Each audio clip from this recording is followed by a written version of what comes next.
Lucky you! Best 36 holes in golf. You tuned in to Alternate Shots Podcast, Marnie's Army. where we talk about golf, Marquis, Sandy's, poker, Bond, James Bond. horse racing, I'm all in. great movies. Alfred Hitchcock. We have no script.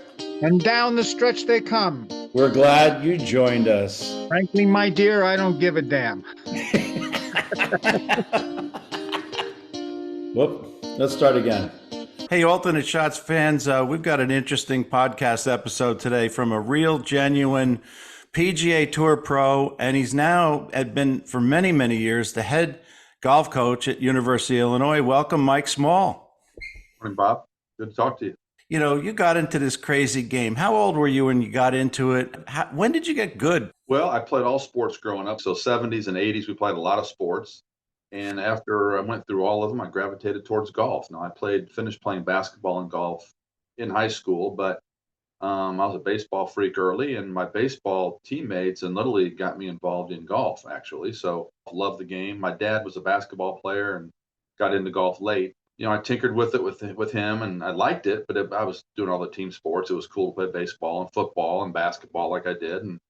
But the older I got, the more I gravitated towards it. And when I was probably 13, 14, I really started getting serious about it. Once into college, was focusing on golf full time. And I just love the game. I love not only the individual part of it, but just the compressing of the golf ball and the putting and the chipping and the smell of the green grass in the mornings and the bright, shiny white golf balls. You took them out of the package, and just the golf shoes back in the day, the leather golf shoes with the spikes on them, and the FootJoys, the heavy leather FootJoys with the spikes on them. It was just a cool world that I'd never really spent much time in. And I loved the PGA Tour back when I was a kid. Couldn't wait for Saturday afternoons at 3:00 Central for the show for the tour to come on for 2 hours. All we had was 4 or 5 hours a weekend, in the middle of the winter in Illinois to watch golf, and everything around it just was a magnet to me. And I practiced it and played it, and I was a decent athlete and got good at it and just kept getting better and better. Did you figure out a way to practice in those brutal Illinois winters? Because I know it's easy now, but when you grew up, I don't know, maybe you had an old gymnasium and somebody let you hit into like a wrestling padded wall or something like that, right? Did you have any hitting facilities? No, in the 70s, we had nothing. I mean, you just quit cold turkey. And it's weird, though. The winters were longer back then than they are now. It's the strangest thing. I mean, we're playing golf in November now, and March 1st, we're out again. But back then, it seemed like, end of October came, and then, April didn't come until forever. But my mind was always on golf, but didn't play till April. So it was a 6 or 7 month sport back then. So we didn't have any facilities.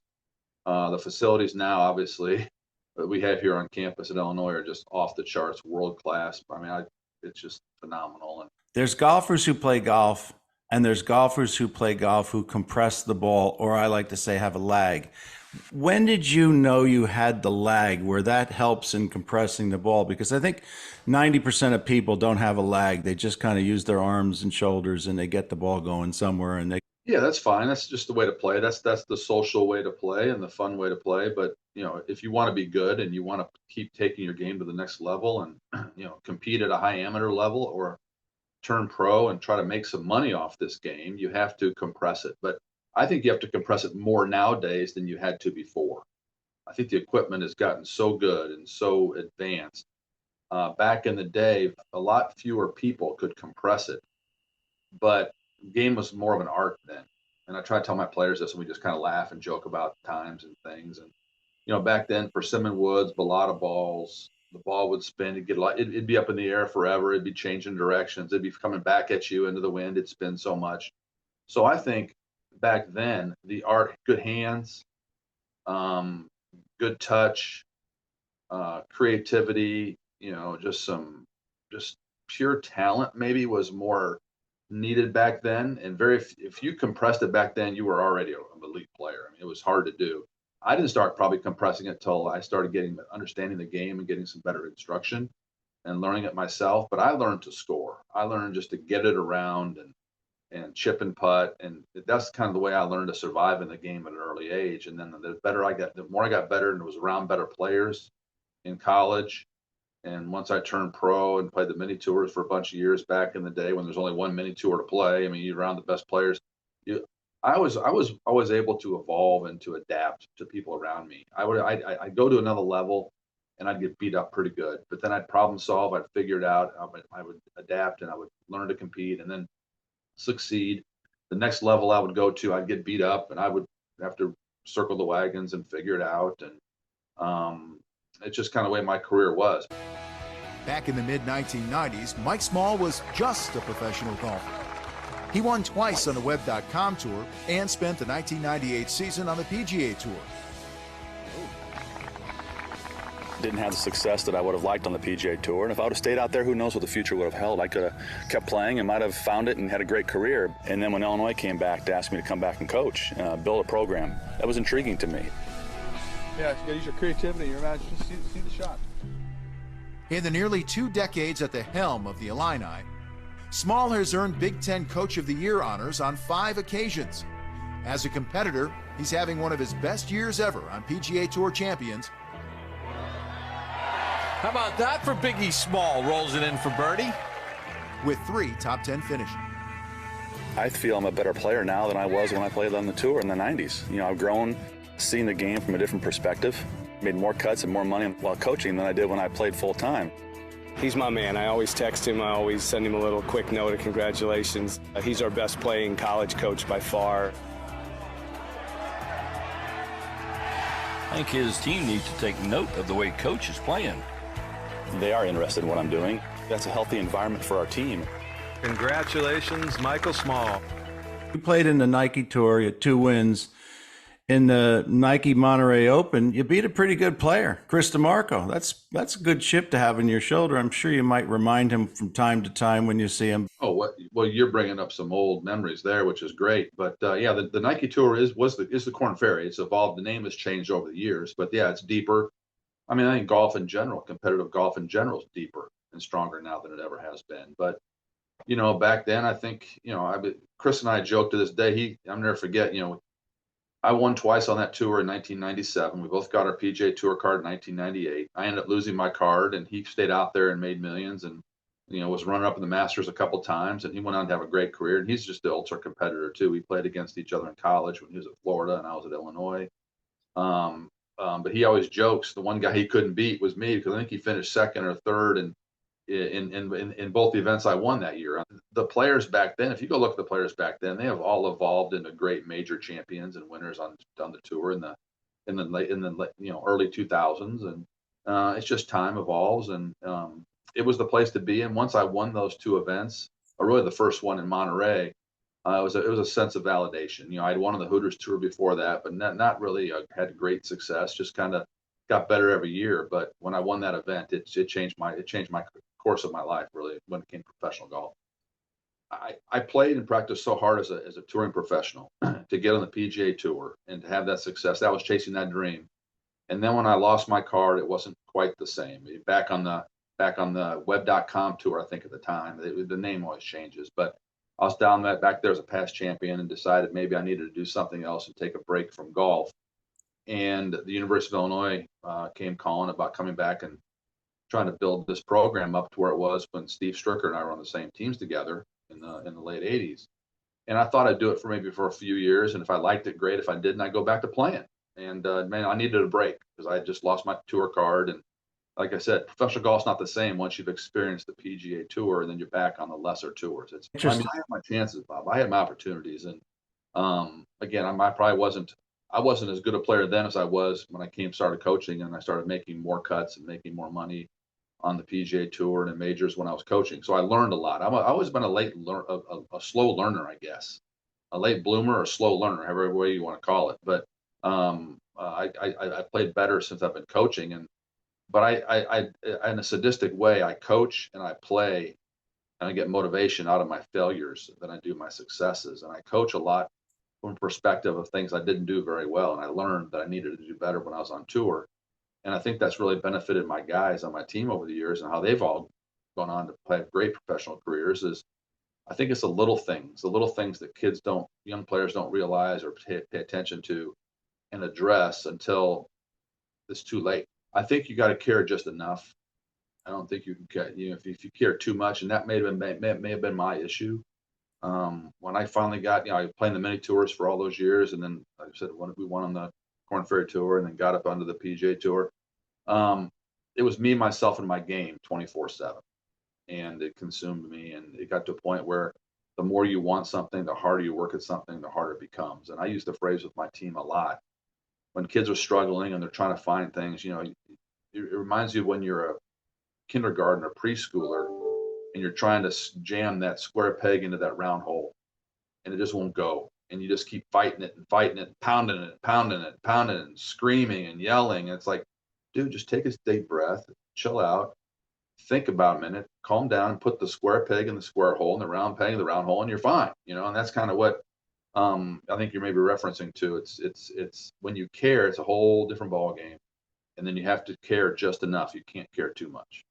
Long because playing fast and firm, but this rough is so dense. Like on 18, honestly, I hit the best drive of the day, and I don't know what to do. And I'm trying to lay it up, but you can't determine your distance to lay it up. And I ended up laying it up to the worst number I could have. Out the tightest, these fairways are like greens, as you know before. Especially closer you get to the green. So What was your yards? Like 59 yards or something, over water to a front hand. I should have just played to the strong side, but I just wanted to beat and try to make a par and make a double. You mentioned that mentality of not being life or death frame. Do you think this helps you kind of play free and let a bad hole go kind of thing? It does, but there's a little battle in myself because I'm so competitive, and I did it for so long that you want to do well, so you don't want to play badly. But I'm getting better at letting it go. But yeah, thanks, Eric. When I lost my car and started coaching, I've made more cuts on the PGA Tour, more cuts in majors, made more money than I did when I was playing full time. So figure that out. But in reference to that number 18 there, I hit a really good drive, and this is a par 5 that was converted to a par 4 for the championship. So you're landing your tee shot in a part of the fairway that's not designed to receive a tee shot. So it's really crowned, and it's sloped, and it's very fast fairways. And I hit in the fairway, and it rolled 1, 2 inches, 3 inches into this, and there's no first cut, into this deep, heavy rough. And I had to lay up over water to a certain number, and I couldn't gauge my number. So I survived that shot. I got it out of the deep rough over a creek to a fairway, but it rolled down this fairway that's like a green so far that I had a bad number. That's 55 yards. That's a bad number for everybody, including a professional, right? Oh, brutal. It's 55, 59 yards off a tightest lie you can ever imagine. It's like on a green to a front pin, a green that's really rock hard, sloping back to front. That's a green that is designed for a par 5 shot. So I just, in essence, I had a third shot into a hole. So I was playing it the way it was, but I laid it up too close, and I just hit a bad shot. And I mean, I chunked it, and it went and bounced in and out of the water, and I ended up making double. But it's easier said than done. And I'm trying to make 5. I'm not trying to make I'm not trying to hold it out for 3, but I'm trying to make a 4 or 5. I hit a bad shot. And when the reporters get you after the round and you just come out of the scoring tent, which you can see behind there, you're a little running a little hot.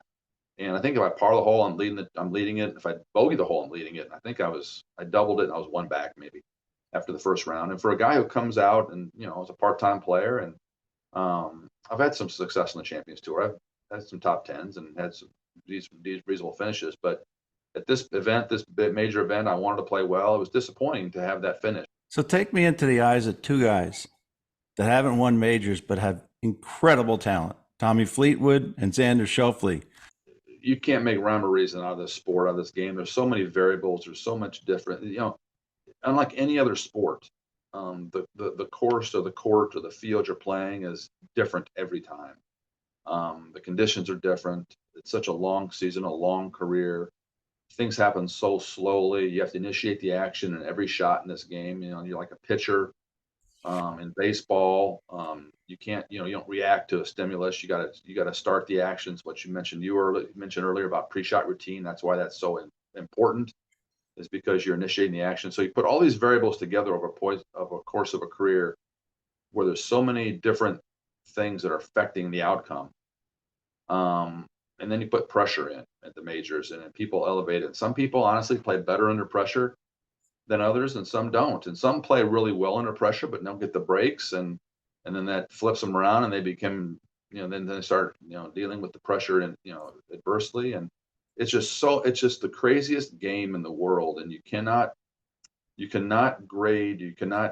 gauge your self-worth as a player just on results. Now, I know we do, and I know that's what you have to do, and that's what determines winners and losers. But inside your own mind and inside your own heart, only you can grade yourself out about how you think you emotionally handled and attacked and dealt with the pressure of major championships. Shifting to college golf, let's say you were the Texas Tech golf coach the last 10 years. Now you got this kid, Ludwig Oberg, and he just jumps out of your program in June. He's on the PGA Tour.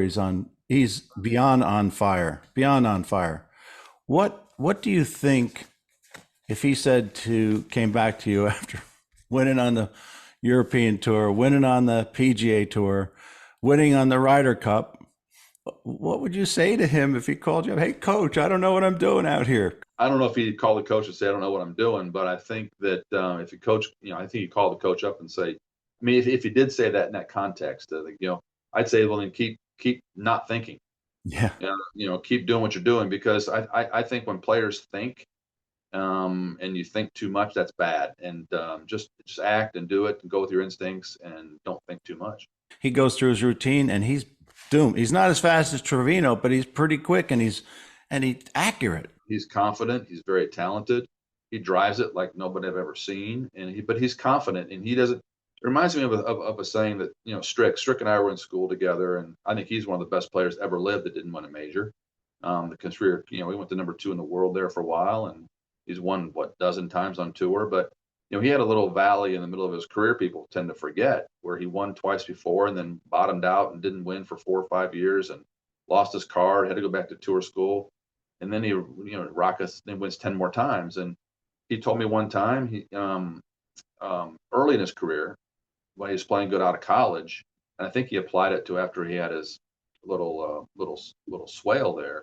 Yeah. Was I asked him, what's the difference, Strick? You won as a 23-year-old or 25, whatever it was, 26-year-old. And he says, Small A, I'm just not seeing trouble. I don't see trouble anymore. And that summed it all up to me, that the good players do. They just don't see trouble. They just don't even acknowledge it. They just get up and they see where they want the ball to go, not where they don't want it to go. And I think the majority of players, when they're struggling, are seeing the ball going where they don't want it to go. And it was just a straight, simple answer to my question. Strick, what's the deal? What's this? What are you feeling? He says, I just don't see trouble anymore. And I don't think, Ludwig is seeing any trouble. Have you seen a better short game, or let's just say putter, than Stricker in your life? I've seen a lot of great ones, but no, Strick's just natural. He's just an athlete, and I saw for 3 years and as my teammate, and then obviously we played a lot of practice rounds together, and we were on tour. And he's just an ultra competitive guy. I tell people that, and Strick is the most highly regarded, most liked player probably in the last 25 years. One in that class, not an enemy in the world, but deep down inside, he is ultra competitive. And he's an assassin. He's a likable assassin, right? Yep. He's shaking your hand. He's patting you on the back. He's happy for you, but inside he is just frustrated and mad he didn't win. And he's an ultra competitive person that just does it right. And he's been a great inspiration for our team, our players, as an alum. And but yeah, his short game is just natural, though. He engages the balance correctly. He's got the width, the touch, the speed. I mean, it's just natural, and it's just pure to watch. What's your thought on the current state of golf? Well, again, I'm not in the know as much as people out there are. I'm not out there as much as I used to be. Obviously, I haven't played a PGA Tour event since 2017. I'm 50. I'll be 58 years old here in a couple months, so I'm not in touch directly, but I am through my players, and I am, in my profession, obviously. There's so much money. There's a lot of parallels, I think, in professional golf right now, along with NCAA sports. Money and TV money is changing the landscape, and people are being drawn to the money. They're changing. The whole landscape is changing because of competition. You should never tell a person where they can go make a living. You should never tell a person how they should make a living, as long as it's legal. And so these players that LIV has changed address your question directly, has changed the landscape of professional golf. Well, you can't detract somebody from doing that. I don't think. If they want to do it, it's a free country, free world. They have to do it, but then they have to live within the rules that are applied on both tours. And I think the PGA Tour is competing, trying to save its brand, trying to compete, and LIV's in there putting a wrench in the thing, trying to compete, which in our sport, competition makes everybody better in the end. So I'm hopeful at the end of this period we're in that the sport and professional golf is better, because competition should make it better. But there's so much flux going on with it that it's confusing to the person to see. I just hope that the fans and the sponsors don't get turned off by this money grab that's going on, and this and get turned away from the sport, because I think the attraction to golf over the years, the reason people have loved the game, and the reason I think corporations and Fortune 500 companies have wanted to be involved in the game, is because of its charitable context, but also because of its capitalistic way the game and the players are paid. That if you play well, you'll make a lot of money and you'll reap the rewards. And if you play poorly, you won't make a check that weekend. If you continue to play poorly, you'll lose your card and you don't survive. And that's capitalism, a meritocracy. If you do well, you play well, and you earn well. If you don't, you find something else to do. And I think that's been the attraction to it. Now you have guys getting paid in the sport for not having to play well, with the live stuff, which again, I'm not going to deny anybody that opportunity, but it goes away from the grain the game was originated and grown on, which I think attracted people. There's always a winner and loser, and it's shown in your earnings, and it showed in how much you make. And I think corporations and people love seeing that, and that's changing. So I hope through all this whole change, it doesn't lose the fans and the sponsorship, but I think hopefully it will turn out well in the end when competition kind of figures this thing out. That's right. And that's another point you're making, along with the sponsors and along with the fans, the volunteers make these tournaments go. I mean, without the volunteers, without you showing up to help at Wingfoot, these things don't work. They don't get pulled off with all that volunteer. And if people get turned off by their perception of what's happening, and that's what makes this message so, the message that's being put out about this state of professional golf right now has got to be correct. And if it puts people off, then you lose those volunteers, and then the whole thing falls apart. But for Mike Small, the primary focus is his position as the men's golf coach at the University of Illinois. He moonlights on PGA Tour champions. I'm very lucky, very fortunate that the university lets me and wants me to continue to compete. And I'm very fortunate that the tour and the tournaments allow me in their events. The 52-year-old makes the Charles Schwab Cup playoffs in just 6 starts, joining 3 other players with fewer than 10 appearances, including Fred Couples and Small's Illini teammate back in the 80s, Steve Stricker. He hasn't changed one bit. If I had a kid, I'd want him to go play for Mike Small. And for what he does at both levels, as a coach and then as a player, is pretty remarkable. I do have one last question. We talked about Oberg for a moment. How do you identify the next Ludwig and then go after and get him on the University of Illinois golf team? You don't ever know. You don't ever know. There's been recruits that every coach can say they've gotten. They thought he was a knockdown, guaranteed, bona fide star, and it never turned out. And there's kids that you bring on the team that you're thinking, well, there may be a chance, but I don't have a lot of high hopes, and they become a first-team All-American and a tour player. You just don't ever know, because professional golf and reaching your potential in this game is so dependent on what's inside their heart, inside their soul, inside their love and commitment to it, because there's so much adversity, there's so much up and down, there's so much that can go wrong. How bad do you want it? How tough are you? This is I use it all the time, and people know, they associate our program with it. This is a blue collar sport wrapped up in a white collar look. I mean, you got to be a grinder, a tough guy, and the talent to back it up. So when you're recruiting these kids, you need the speed nowadays, you need the build, you need the compression, the stuff you're seeing on the surface, but you try to get to know them inside. You try to get to know the ones that aren't going to be distracted by other things in life that happen, that they're not bad, they're not wrong, but in order to be a champion, you can't get distracted by things in life. You have to stay focused on what you want to do and do it. but you never know, man. There's guys on tour. The tour is full of guys that you didn't think would ever make there, and there's guys that are the tour school this last week that you thought would be shoo-ins to stay there. You just don't ever know. That's what makes it great, and I think that's a big magnetism to the sport.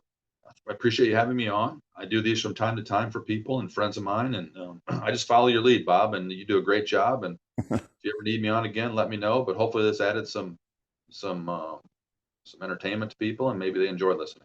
I'm very lucky, very fortunate that the university lets me and wants me to continue to compete. And I'm very fortunate that the tour and the tournaments allow me in their events. And Small's Illini teammate back in the 80s, Steve Stricker. He hasn't changed one bit. If I had a kid, I'd want him to go play for Mike Small. And for what he does at both levels, as a coach and then as a player, is pretty remarkable. Why are you laughing? Well, at least we have the laugh to add at the end. Right. We've gone from 12 handicaps at this to 19 handicaps in just a week.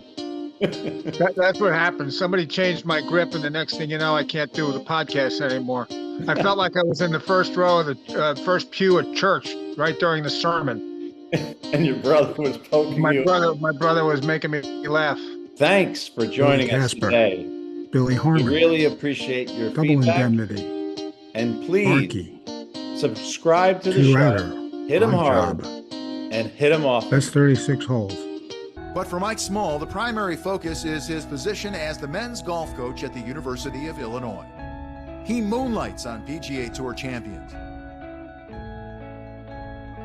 I'm very lucky, very fortunate that the university lets me and wants me to continue to compete. And I'm very fortunate that the tour and the tournaments allow me in their events. The 52-year-old makes the Charles Schwab Cup playoffs in just 6 starts, joining 3 other players with fewer than 10 appearances, including Fred Couples and Small's Illini teammate back in the 80s, Steve Stricker. He hasn't changed one bit. If I had a kid, I'd want him to go play for Mike Small. And for what he does at both levels, as a coach and then as a player, is pretty remarkable. Back in the mid-1990s, Mike Small was just a professional golfer. He won twice on the Web.com Tour and spent the 1998 season on the PGA Tour. Didn't have the success that I would have liked on the PGA Tour. And if I would have stayed out there, who knows what the future would have held. I could have kept playing and might have found it and had a great career. And then when Illinois came back to ask me to come back and coach, build a program, that was intriguing to me. Yeah, you gotta use your creativity, your imagination, see the shot. In the nearly 2 decades at the helm of the Illini, Small has earned Big Ten Coach of the Year honors on 5 occasions. As a competitor, he's having one of his best years ever on PGA Tour champions. How about that for Biggie Small? Rolls it in for birdie. With 3 top 10 finishes. I feel I'm a better player now than I was when I played on the tour in the 90s. I've grown, seen the game from a different perspective, made more cuts and more money while coaching than I did when I played full time. He's my man. I always text him. I always send him a little quick note of congratulations. He's our best playing college coach by far. I think his team needs to take note of the way Coach is playing. They are interested in what I'm doing. That's a healthy environment for our team. Congratulations, Michael Small.